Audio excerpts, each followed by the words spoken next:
Shabbat Shalom and welcome to B'nai Yeshua Synagogue, home of the Miami Beach Israel Revival. It's wonderful to have you with us today in today's very important service.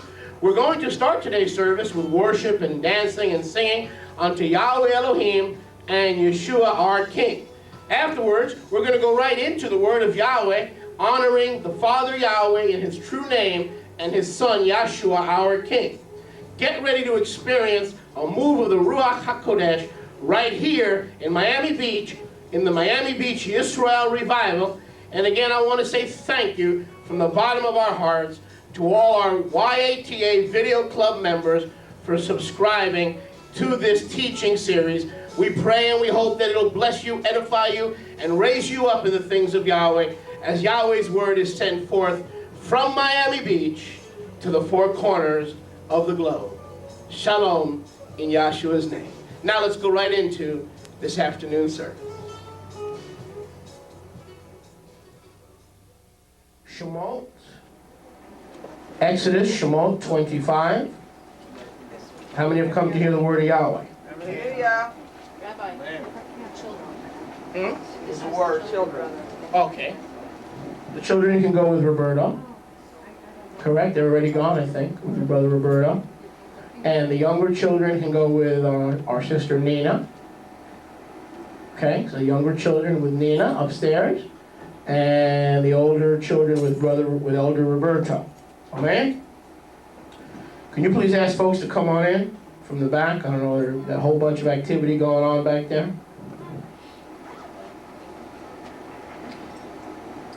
Amen. Baruch Hashem Yahweh. We're taping? Yeah? Good. Turn with me to Shemot, Exodus 25. Exodus 25, and again, for the second week in a row, this is very, very strange. Yahweh has had me share again on the Torah portion for the second week in a row. Usually I just am led by the Ruach, and I just share whatever the Ruach gives me for that particular week.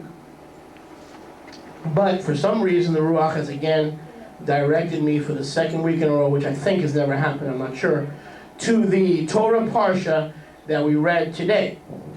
2 weeks in a row.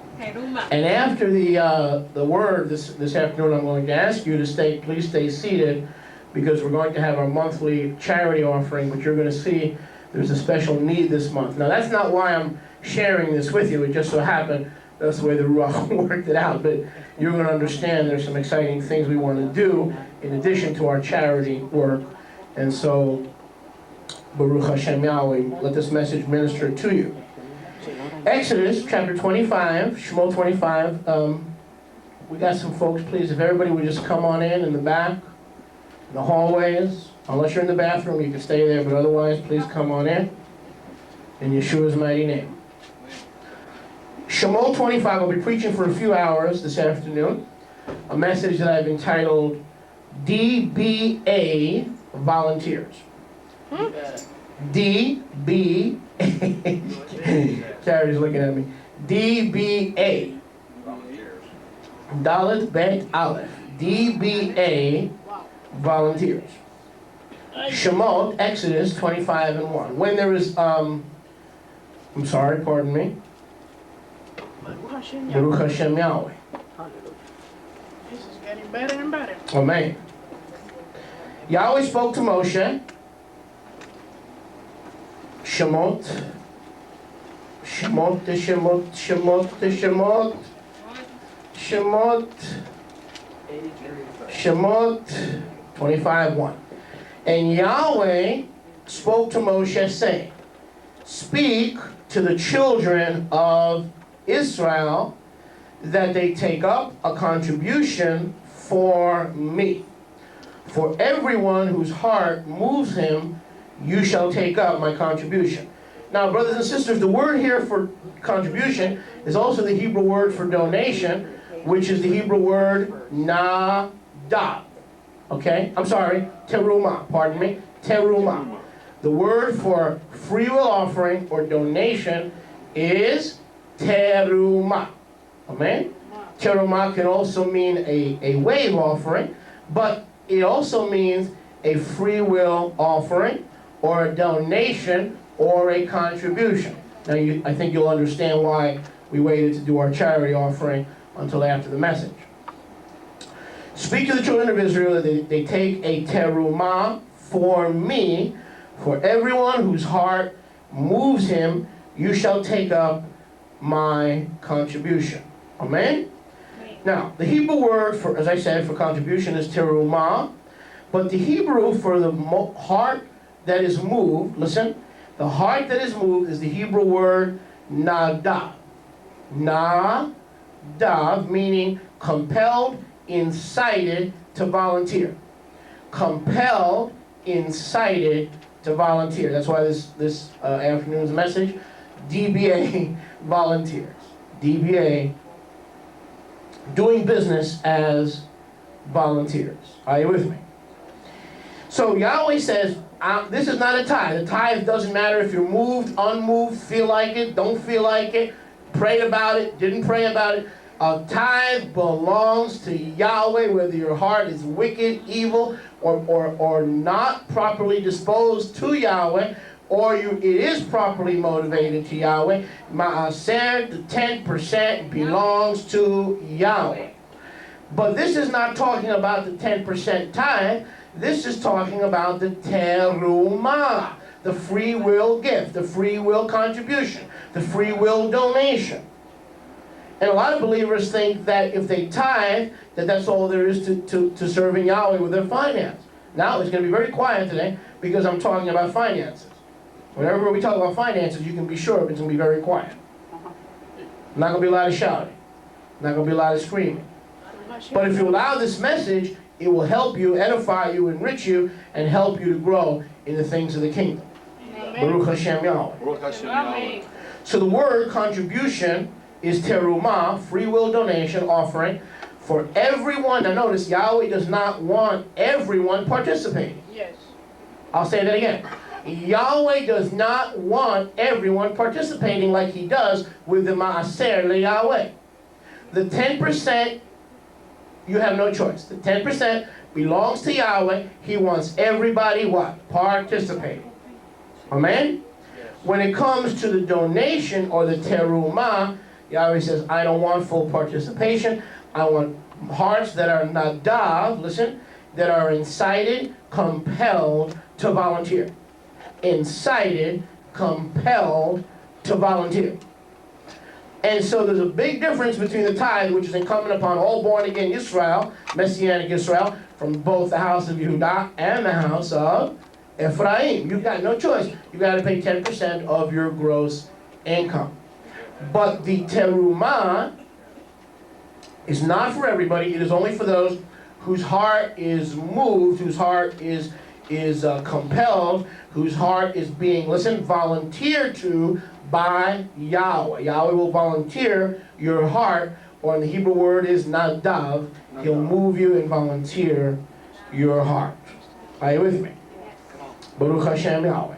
And this is the recitation of the construction of the tabernacle, or of Yahweh's dwelling place among us, among the people. The construction of his Mishkan. And so the people, he said, I don't want the tithers to build me a place, to build me a sanctuary, to build me a home among my people. I only want those whose hearts, lev, are nadav, or disposed, or excited, and incited, and compelled, and motivated to give my terumah to Yahweh. So his house, listen, his house among his people, where Yahweh dwells among his people, must be funded not by the tithe, but by the terumah of the people. Baruch Hashem Yahweh. And when we take up an offering, whether it's for food, whether it's for charity, whatever, I mean, I've been praying about even getting another warehouse and having like a food warehouse, you know, for where people can just come and take food if they need food, maybe across the way. I mean, there's a lot of things we can do, but it's going to have to come with those things that are free will offerings. Because Yahweh's program, Yahweh's house, Yahweh's outreach ministries are done not through tithe. The tithe is Yahweh's, and that's for the basic things of the kingdom. Here Yahweh was getting ready to build himself a house, a Mishkan, to live and to dwell among his people.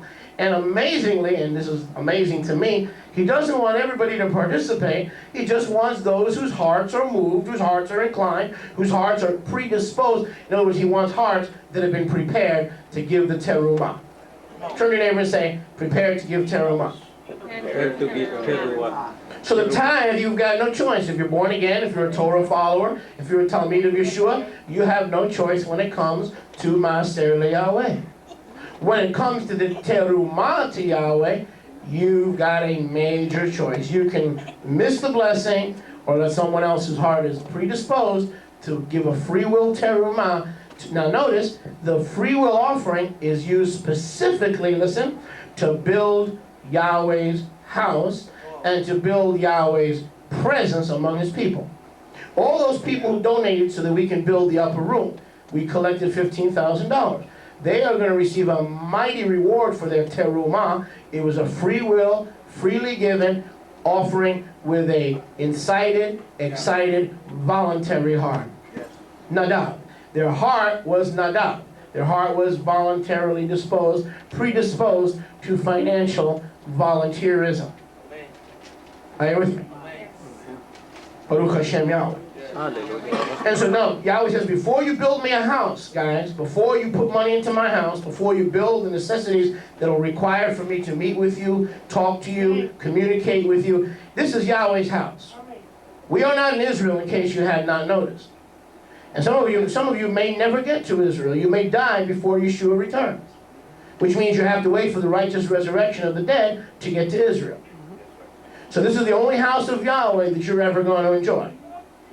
This is the only house of Yahweh that you're ever going to be able to come together with brothers and sisters. Now don't worry, relax. We're not starting a new building program. I'm tired. I'm finished with that. All right? This is training. It's maturity. It's growing in Yeshua. Okay? And so when it comes to free will offerings, it is for the Yahweh's house. And this is the only house. This is the only house where we can get together in the Mikra Kodesh, in the sacred assembly, get away from the phones, get away from the computer, get away from the TV, get away from the mundane things, get the heck out of the house because there's enough garbage in the house to consume you, to steal your joy, to steal your zeal, to steal your purpose, to steal your vision. Yahweh has set it apart so that his Shabbat is a time for you to get the heck out of your house. And I am not happy with home groups. Now that may offend somebody, but that's their problem. Because home groups, I've seen home groups stop when the phone rings. I've seen home groups stop when the baby misbehaves. I've seen the mother of the home go into the kitchen and start cooking on Shabbat because it's a home group. She thinks she can do things that normally wouldn't be done in a synagogue. That is true. Okay? And Yahweh does not allow cooking. He does not allow these things at home. And so a lot of times in a home group, it is like, and I've seen it, and it used to, I mean, can we talk? It used to upset me. When that phone would ring, and the homeowner who invited me over to participate in a Bible study or in a time with Yahweh would pick up the phone, I mean, that would really push my button. Don't even know who it is. And if you want to know how to push my button, sweetheart, just bring your cell phone in here and keep it on. I am not a happy camper when I hear that phone ring. If you can't shut the phone off for 2 or 3 hours, then you're not as spiritual as you think you are. That's right. So when it comes to building Yahweh's house, Yahweh says it is not with the tithe. The tithe is for the internet ministry, the tithe is for the literature, the tithe is for the outreach, the tithe is for all the things that the Kehillah comes together. And brothers and sisters, this is the only house of Yahweh that many of you will ever know. Many of you will never know a different house of Yahweh. That's a fact. Because many of you don't want to leave the Miami Beach for a revival. And I don't blame you. I don't want to leave. That's right. I'm not going to make the same mistake I made with my first synagogue. I quit after 6 years. And if you leave, I quit on the people. Because I was chasing something that was not for me to have. That was not lawful for me to have. And so I quit. And for 2 years, Yahweh made me go back to the synagogue that I planted and submit to the man that I trained to take my place and eat crow for 2 years. And I had to ask this man's permission to preach, to teach, To prophesy, I couldn't open my mouth without this man's permission, whom I trained. I got him 6 months in Yeshua. He was a 6-month-old baby. I trained him for 5 years. Yahweh said, okay, you didn't appreciate what you had. You didn't love what you have. You didn't treasure and value the house of Yahweh and the people of Yahweh that I had given you. Now go back and eat crow and learn humility and sit under this man for 2 years. And let me tell you, those are some of the toughest 2 years of my life. Okay? And I'll never make that mistake again. I will never leave this congregation because this is the one Yahweh. They're going to have to wheel me out. Turn to your neighbor and say they're going to have to wheel him out. Or rapture me, but since we don't believe in that fantasy land stuff, it's going to have to be wheels, baby. You go to Israel, you got to take me. Baruch Hashem Yahweh. And S.A. Tan sent Roberto some wheels, but that didn't get him out either. Steel wheels. Baruch Hashem Yahweh. That's right. So Yahweh's house is built through terumah, free will, contributions, and offerings. Okay, I'm going to have 100 people here next week. What do I do? I've only got 80 chairs. That's okay. What do I do? It's not my problem. It's Yahweh's Sit on the problem. floor.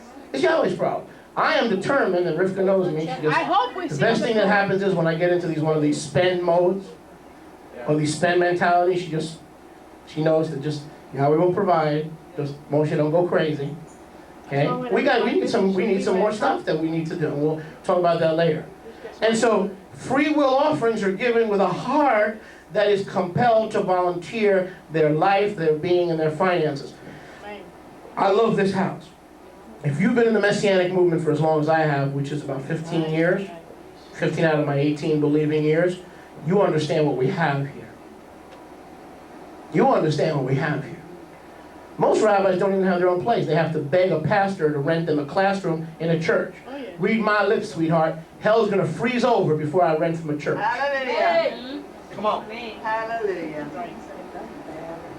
Because I can't compromise myself like that. No. At one time, I didn't mind doing that, and I did do that. But right now, I can't. That's just me. It might not bother somebody else, but that's just me. From glory to glory. That would shoot my message right in the foot. Come out from among them and be separate. That would shoot the message right in the foot. They rented them my people. Rent to them, my people. Baruch Hashem Yahweh. So I love this house. This house is a huge Messianic congregation. Do you know we are the largest Messianic congregation in Dade County? Did you know that? We have 60 to 70 members. That's when everybody shows up. The only one. That's pretty impressive. In Messianic Israel or Judaism, when you have 5, it's a crowd. They call out the building inspector. They want to know how it got so crowded. We're the only one.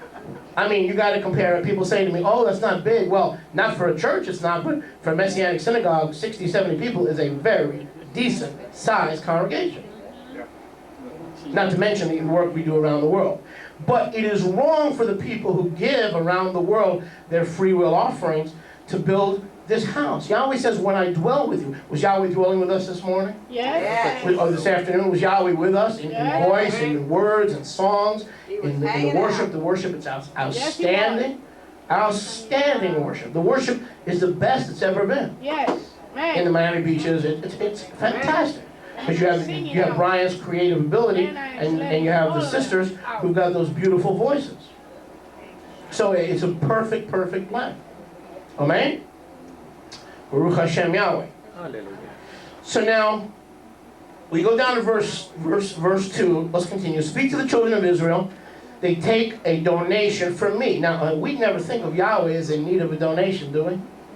Yahweh is rich. Yahweh owns the cattle on 1,000 hills. Yahweh has everything. Everything belongs to Yahweh. Is that true? That is true. But here Yahweh is asking for a donation. Weird stuff, man. Yahweh is asking for a donation. He says, when you do your donation from me, this is not for poor folks. This is not for homeless folks. This is not for people suffering with AIDS. Yahweh wants a terumah, a donation for himself. And please allow this to understand, to balance and to enhance your life with Yahweh in terms of your giving. Now look at verse 3. And this is the contribution which you shall take from them. Notice what Yahweh wants for a donation. He didn't say, give me that couch that has a cigarette hole in it in the corner. The one that used to have, the one that has the beer cans underneath? Give me the one that you pulled out of the Salvation Army. I want that sofa. I like it. Is that what Yahweh says? He goes, no. Now this is how we start the giving program. Turn to your neighbor and say, giving program. Let's try that again. Giving program. Or try program giving. Program. Yahweh is into program giving. Everything in the kingdom is programmed. Because we are the clay and now he's the potter and we allow him to program our lives. Man. Is anyone with me? And this is not a giving message. We've got plenty of support coming in from the tithe. I can care less. I'm telling you that you and I have to mature in Yeshua to where we want to donate to Yahweh when Yahweh asks us for a donation. Are you with me? This is Yahweh's house. And we are Yahweh's people. And Yahweh's asking for a donation. Are we listening? Yes. And watch this. There's not, and guess what? Not everybody gets to give a terumah. Your heart's got to be after Yahweh's leading. If your heart, if you got to go, oh man, I can't. Oh man, it's the last $100. Oh man, no. Oh man, no. You just keep tithing. You keep tithing. Okay? Yahweh's looking for terumah, free will, with hearts that are what? Nadav to the terumah. Nadav to the terumah. Listen to this voice. Baruch Hashem Yahweh. So look at, Yahweh doesn't make much of a demand. He doesn't want your leftover, your leftover things and so forth. Look what Yahweh starts with. Let's start with the gold, the silver, and the bronze. Now most of us, if we were honest with ourselves, would go, say what? What? Mirolexa? What you talking about, Will? What? No, Yahweh, look, Yahweh. Look. I've got this old extra box of Brillo pads, and I'll give it to the shul so they can clean the sink. Yahweh said, what are you talking about, Willis? Yahweh says, I didn't ask for Brillo pads. I want gold, silver, and bronze. Oh, yeah. Some of you are getting nervous right now. I haven't gotten started. Today's going to be the first day we pass around a pushki so we can put in our Rolex. And our gold and our silver. I'm looking forward to the next hour. Silly. Don't be silly. Don't be silly. Turn to your neighbor and say, don't be silly. But look what Yahweh wants. He starts off with, he doesn't make much of a demand on our heart, but notice, he only